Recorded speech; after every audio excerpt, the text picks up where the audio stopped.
The Commodores came to play, sir. That they did. Mm-hmm. It is a ball game, my friends. It is a ball game. It is, and prior to this touchdown right here before halftime, it really is just boiling down to quarterback versus quarterback. A couple mistakes made, a fumble by Pavia, a pick by Ty Simpson. Keeping it Can we low talk about scoring. that fumble real quick though? Are you not thinking it wasn't a fumble? No, I don't want to get into the controversy of where a knee was when the ball was at a certain point in time and space and anything at all like that. I want to focus more on the coach reaction. You very rarely see something like that from a head coach on the sideline, but that was cold-blooded. That was a professional poker player. That was a professional hitman. That was, are you concerned about this? He's like, no, you fumble the ball. That happens on occasion. We've done it, I think, 4 times ever. So I'm not really concerned about it. We're going to keep moving forward. We just need to stop this drive here. And what did they do? They stopped that drive there, and then they went and got some points. And, it was just, I think you bring up a good point about coaching, too, because your coach channels the energy of your team. And I know that there's been a lot of criticism about DeBoer. Maybe, Brian, you can weigh on this, too. But the head coach for Vanderbilt, that is a general you can get behind. Yeah, that's what I'm saying. He's looks cold-blooded. I'd follow him in battle. He knows what's up, I I'm glad that you said that about coaches in general, the impact they have. Obviously, we were already seeing, I believe Brian, was it you that said that we're seeing the carousel starting early? Well, first coach to go in UCLA, we saw that. You see what they're doing now with the new coach. We have Tennessee's former quarterback who is finally allowed to shine out there and embarrassing the Nittany Lions, which truly further puts into question any ranking for Oregon. I mean, that's what I was thinking. Same thing with Michigan. Granted, they maybe showed enough to say we deserve to break out of our bubble team status and we're a solid 25, Right. That's where I have them at now in my head. Maybe 1 or 2 higher slots. We'll reassess after the rest of this weekend's games play out, and I'll put out my top 25 on Sunday. The correct top 25. Well, before we dive too deep into how Penn State's getting embarrassed, Brian, you want to weigh in on how your Crimson Tide are doing here before we go into the half? I mean, I'm watching 2 really good teams just go at it, man. Diego Pavia is obviously doing a really good job. Other than that fumble, he's been pretty flawless. They're running that triple option really well, man. I mean, it's kind of scary how good he is at that triple option. It's like watching classic Georgia Tech stuff almost when they were just zooming. So I don't know. They got Bama kind of flustered. They're quick and they're they've got them off balance, man. I mean that's just that's just the truth of it. But it's little mistakes that are costing each team drives. It's just little teeny stuff. I mean, Bama had that fourth down conversion and finished it up with a touchdown. They got some life back to them, but then here comes back Vandy right before the half, and it's back up 14-7. So it's the defenses have played really well. I'll say that. I am very impressed with how both defenses have fared. Well, we just got a targeting call on Mr. Ryan Williams. It's going to be huge if they get it too, because I think that'd give them enough yards to at least get in field goal range as well. Looking at the replay, I don't know necessarily if I would say that's anything intentional at all for sure. I think it looked like he was trying to pull, and that looks like the referees agree with me there. Yeah, turning his shoulder there. A lot of flabbergasted Bama fans enjoy the camera sweep of the crowd. Speaking of Alabama touchdowns, though, how about that sports ball short highlighting that Ty Simpson, Ryan Williams relationship, and they're the ones who connect on the first Alabama touchdown. I mean, I might have said something. That bromance is really what's given that Bama special edge right now. And I mean, they've got some kind of connection there. I'm not going to insinuate any further than that, but they are linking up.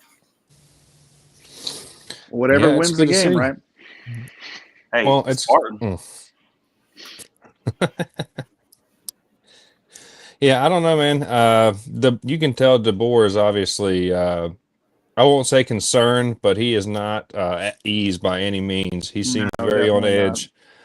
I mean, that being said, Alabama's they're not making very big mistakes. Nobody's playing. It's not too sloppy. There's no reason for him to be concerned in that regard. Most people are executing how they need to be executing. I think the factor right now might, in fact, be the coaching. I think that is what like you said, that triple option is. They are finding where they need to find. There are many paths to the promised land for them. Well, they're not forcing anything. They are taking what Bama gives them, and I think that, I mean, historically, that is the only way you're going to beat Bama. You've got to make full advantage of the little spots they give you, and they've done that, man. So kudos. Ty Simpson is doing the same thing. If you'll notice, he's dropping back, first look covered, second look covered, third look, bam, as contact starting to be made with him. He's keeping it professional. He's moving a little more fluidly in the pocket than he has before. I'll give him definite props for that. And Bama's got another touchdown. Yeah, absolutely. The first touchdown, I mean, he looked absolutely fantastic. I mean, he just skips out on a sack, moves up in the pocket, Ryan Williams uncovers, and he bangs him right on the numbers. So I'm very impressed with Ty Simpson. That interception was obviously at about the worst time you could have it, trying to finish a drive. It's just part of the deal. But I don't think that says – it's kind of like the interception in the game we were talking about earlier. I think they had a lot to do with the defensive player doing a very good job on that. So, But here it is, Bama coming back and scoring right before the half like they need to keep this game with a lot of question marks. Who knows who makes the halftime adjustments? I talked about in the show earlier this week, a lot of Bama fans I discussed with don't feel like DeBoer has a good second half mentality. He doesn't know how to make adjustments properly. Who do you think comes out and does what they need to do to get the edge? Well, I think another key factor is Alabama's defense is only going to increase. They're going to have somebody coming in the second half there. That's going to give them a little bit more of an edge. And I think, once again, in the coaching department, I think Vanderbilt would have the edge there, especially with halftime adjustments. Now, I don't know if those still balance each other out and keep us at this neck and neck game, or if one strongly outweighs the other. I mean, this game has been everything I had hoped for it to be so far, though. I will say that I'm seeing exactly what I want to see from both quarterbacks. I'm seeing what I need to see from Stowers, that tight end on Vandy. I'm seeing Williams perform how I want him to see. Bernard doing what he needs to do out there. I think I'm excited for the second half of this coming up too. Yeah. There's a lot to be excited about today too. I mean, obviously, I'd love for us to jump in and talk about these. Well, you could talk about the Bearcats pulling out their that's where big. you're going. We can, let's jump into that. Right. I think they solidified their win. It seemed like Iowa State had the opportunity to come back and try and maybe take it to overtime, but Bearcats stood up, especially, solidifying prior to that with that last touchdown to get them to 38 points really is what iced the game over. And it was kind of a hope and a prayer for Iowa State at that point. I mean, props to them to make it to 30. That's a way higher scoring game than I think we originally thought it was going to be going into it. For sure. But I am that's one of those pleasant surprises that I like to see there. We were curious about why the line was in favor of Cincinnati and kept sliding throughout the week. And I guess we clearly see there was something to it. Somebody knew something about something. How about that? I guess it was Brian. Is that right? He's the guy. Him and Kirk Herbstreit were the two guys that knew. Now we have a couple other teams. Maybe I don't want to say overperforming, but I certainly will say I know of some teams underperforming so far today. Is that what you look want to at jump into there? Penn State's getting taken to the freaking woodshed, man. I mean, Yeah. I haven't watched any of that game. I just watched the highlights, and they're getting the shit beat out of them on every level. Special teams, defense, offense, they're just getting run over, man. A 0-4 UCLA, 0-4. Got That's a bad. 20-point lead on Penn State. Penn State's got to come up with 3 huge, we would call them break points in tennis, break points to try and even get back into the game. That's going to be hard in the second half. Yeah. Yeah, I don't know if I see that kind of adjustment happening, especially from the Nittany Lions. They're no, definitely another not. team that doesn't pivot so well, we'll say. Yeah. I am glad to see that the Bruins' new head coach is apparently showing that there is something to fight for, and they're absolutely doing that. I mean, that is regardless of how you feel a team deserves a ranking or not. They are a 0-4 team beating the number 7 ranked team right now. That is, and if they don't have it fall apart in the second half, that is there's going to be some celebrating tonight. Yeah, that's a major accomplishment. And definitely, if they do finish it out, they absolutely deserve to rush the field. Unlike Cincinnati, who rushed the field against Iowa State, which, we've talked about on the podcast several times now. Like, really? Number 14, Iowa State, you come out and that's the one that you rush the field for? But maybe it's more about that their team is going in the right direction for the season. I could understand that maybe a little bit. In our next episode, I wanted to do a small little segment on some of the mitigation attempts that are going into place this season because of that. They are several stadiums that are now having electric goalpost, and yeah, it's a whole thing. Wow. Can you imagine? They're just nobody knows it's electrified yet, and everybody just runs up and grabs it. But sometimes I feel like there's encouragement, right? Like I think about the Virginia game the other week. They were absolutely already staged and on the field, and security was not stopping them. So that as soon as the game was over, they were able to go out there and celebrate. So I'd be surprised if UCLA doesn't do the exact same. On that token, that's the equivalent of taking a bucket, and going to the ocean and being like, I'm going to stop it. I mean, you at a certain point. Fair. That's true. But what about if we can shift gears, unless y'all want to talk about Penn State for another moment? I would love to talk about this Florida-Texas game that we literally just were in the previous halftime show discussing that there was really not a chance in hell of Florida doing anything against Texas, although someone was playing devil's advocate for just a moment there, but I won't take any credit for Florida's success. They are absolutely outperforming. I mean, DJ Lagway is having himself a real game and performing the way he needs to, and Arch Manning just not, man. 6 for 12, 63 yards, 1 touchdown. I mean, I think that the injury that maybe somebody called earlier on in the season is having a huge effect on him, missing huge touchdown passes. He's still lowering his elbow now and kind of swinging when he's doing it instead of keeping it tighter. I'm thinking that I hate it for him, but he's a young kid. He's got plenty of years. I think that he will absolutely have a Heisman. I maintain that. I do not think that he's going to escape college football without that, barring tragedy. Mm-hmm. But I think the game today that we're in the middle of right now, I think both of those two candidates are doing nothing but solidifying their reign. And that is given a fumble and given an interception. I think they're very solid performances for both thus far. Definitely agreed, but I am impressed with DJ Lagway, and I'm especially impressed with Florida's defense this game against the Longhorns. Coming up with the safety and really just putting so much pressure on Arch that he's missing those big throws as well. That huge sack too. It was like an 8-yard loss or something on it. But I mean, that was dominance of the line. That's knowing where you need to go, hitting the holes right, and getting the penetration. I still think they lose. I still think they lose. I said this in the last halftime show. I said that they were going to come out, they were going to come ready to fight, and they've absolutely done that. They've executed well. They have played so far above what anybody was expecting. Definitely.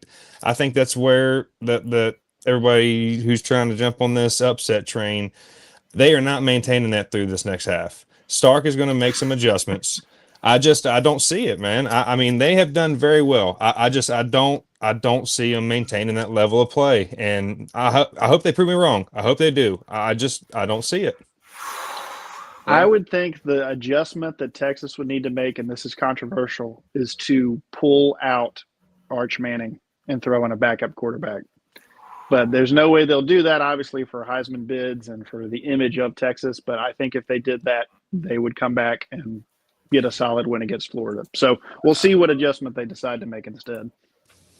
That I just is think they might have blown their wad. A wild concept. That's what I think. You can't be missing those. You can't be missing those huge open touchdown passes and expect. What are they going to do? Throw Caldwell in?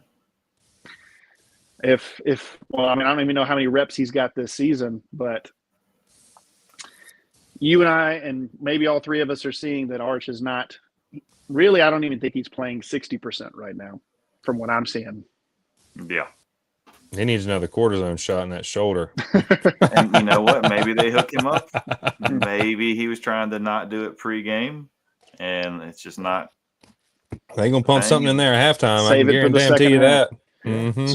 So, Brian, you're calling coming out the gate. Longhorns have made the adjustments they need to make against Florida, and they're going to do so. Okay. Yeah, I think Texas comes out and you see an absolute different team. I do. I think they're going to make adjustments to kind of combat what the Gators have been doing well. I think they're going to tighten up the sloppy play because, as much as I may or may not like Steve Sarkisian, he is a good football coach, and he does know how to make halftime adjustments. It's something he's very good at. He got that from Saban, 100%. Kirby Smart's the same way. He made a big adjustment today at halftime and came out with a whole different team. It's true. So I think this is what we're going to see. And like I said, I hate it for the Gators. I'm glad they got a good half of football to get pumped up about and, give those fans a little bit of a relief. But I don't think they're bringing that energy all the way into the fourth quarter. I think Texas comes out, they score a couple points, get it closer quick, and then we've got a real football game. And I still think Texas, I don't remember what the spread was, but I still think they win by 3 or 6 points. I think it was 6.5, wasn't it? I don't think they cover, but I think they win.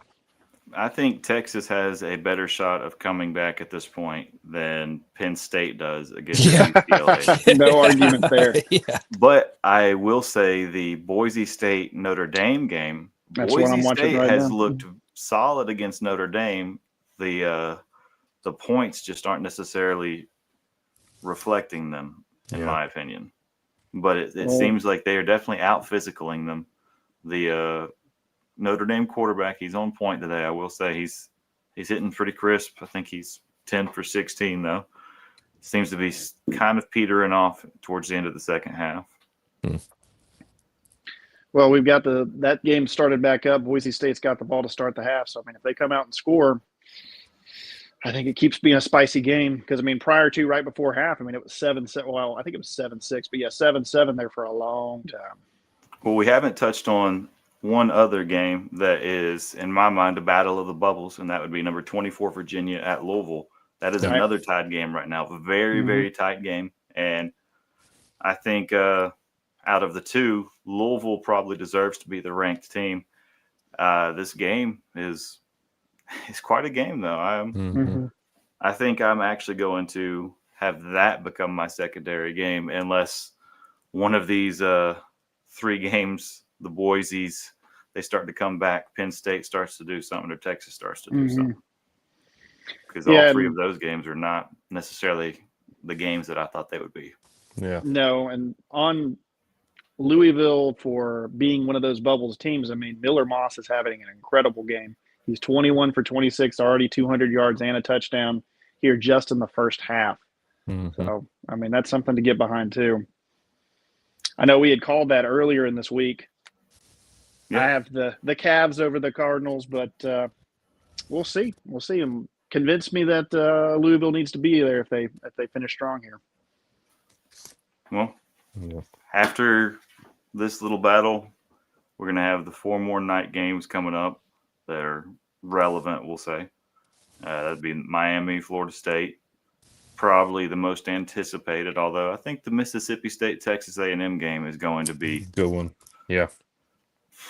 Very, my very neighbor, heated. the Mississippi State fan, I caught him out earlier in between games trying to see his opinion, and he didn't have very high expectations, but I kept trying to tell him, I think that y'all have an offense that can score points, and I don't think Did you show me him as the score? Auburn fans, I don't think A&M is as good as they're being given credit for. Now, again, it is at home. They've got the 12th man. That'll definitely be a huge factor, as it always is every single year, or every single game. But if anybody can get the points on them, I think it is Mississippi State. It'll be a fun game regardless. And then that Texas Tech Houston game, that'll be something too. I think Houston is they're a bubble team if nothing, and they have something to prove, and they very well could prove something. I'm not handedly saying Texas Tech absolutely covers. I am saying that there is some room for ambiguity here, I think Tech does cover. I think after their game with Utah, I think that they definitely are proving to me that they've got the stuff to cover the spread and go over that 50.5. I have the game going over for sure on this one.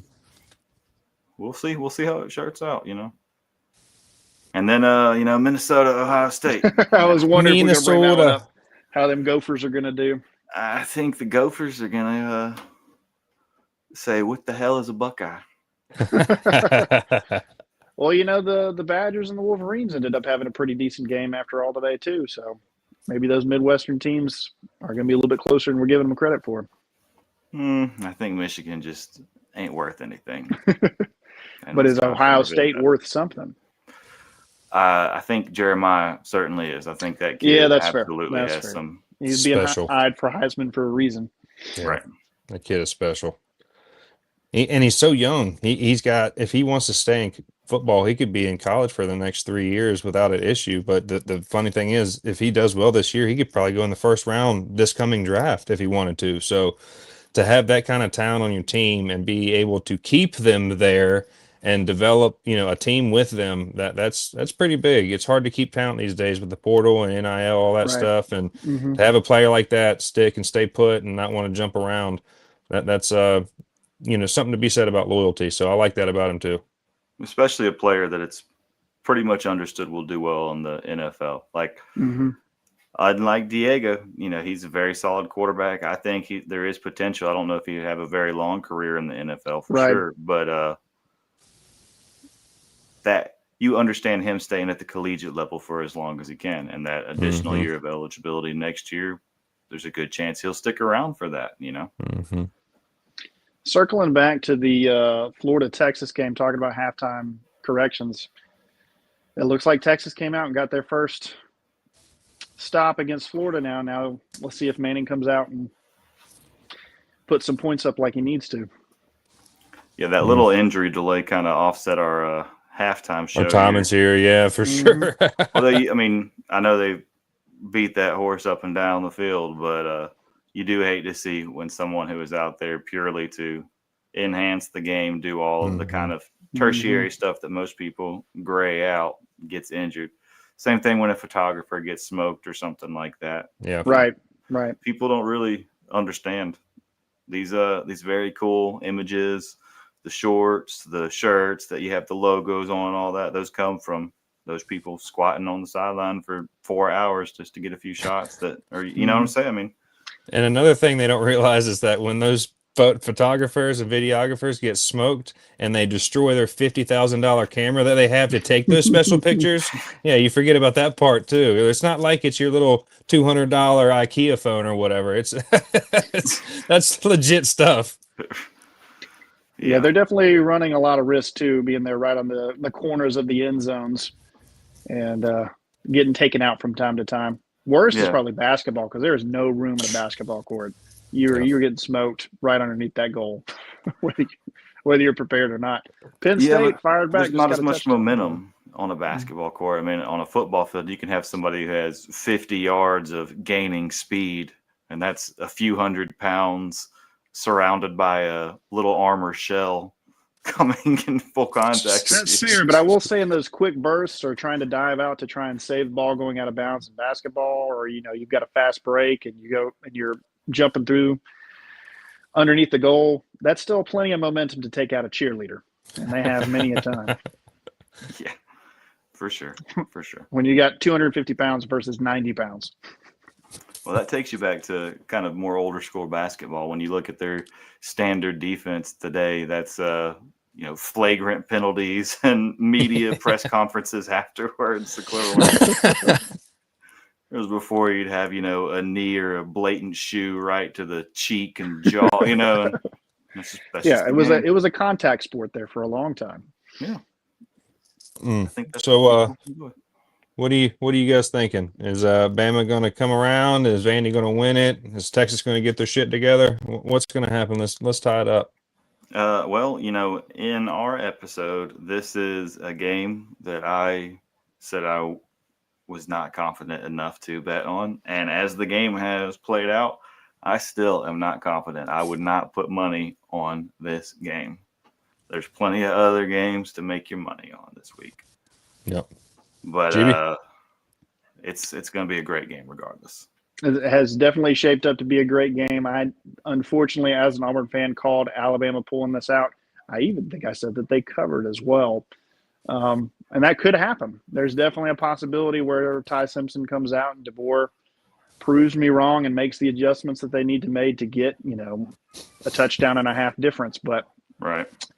As the dude has said, it is very hard to call. I really was not anticipating Bama coming and getting that last touchdown before the half. I think that was a huge statement on their part. Huge. It was well to executed. Say that, like, hey, you're at our house and we're not giving up. You might be playing great, but we're still hearts and minds that we talked about with Ty Simpson. He's going to lead his team. And he absolutely just did that even after the interception and after some questionable calls that they've made. I think that they're proving to themselves that we can do this. And I'd love to see – really, I mean, either way, it's a win for the SEC as watching as fans. If Vanderbilt gets the win here, I mean, I think my wife is quoted, who's an Alabama fan, saying that they better win the entire thing and get a national championship if they beat Bama today.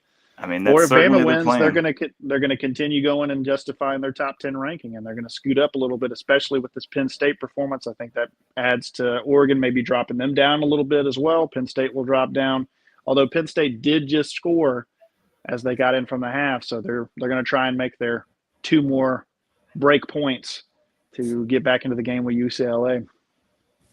What about you, Brian? What's your thoughts? Is Bama going to roll Tide here, second half? Yeah, Ty Simpson's going to step up. He's going to have 400 plus at the end of the day, at least 3 or 4 touchdowns. He might even get another 1 or 2 to Ron Williams. I don't know. But at the end of the day, the Tide rolls and we win the game. I'm just writing down all these bold predictions just to. Hey, he does have 188 passing yards in the first half already. So, I mean, it is possible. Very, very true. He's 13 for 18. I mean, he's. Like I said, both quarterbacks are doing what they need to do right now, and they're handling themselves in adverse situations against solid defense, and it's a good game. It's definitely a game worth watching. I want to see a little bit more of this Louisville, Virginia game too, but it's going to be hard to pull my eyes from this one. Well, Virginia starts. Hold on, I was trying to see right here if I could pull that back up. Yeah. Virginia's got the ball now, and looks like they're about to convert again, get another first down, and their drive, they're in Louisville territory now, so looks like they have a chance of putting, if nothing else, 3 points on the board on this drive. Well, I'm about to jump into watching these games, boys, and we're getting out of here. But roll Tide, and let's see Texas win that thing. Come on. Yes, sir. Catch you folks later.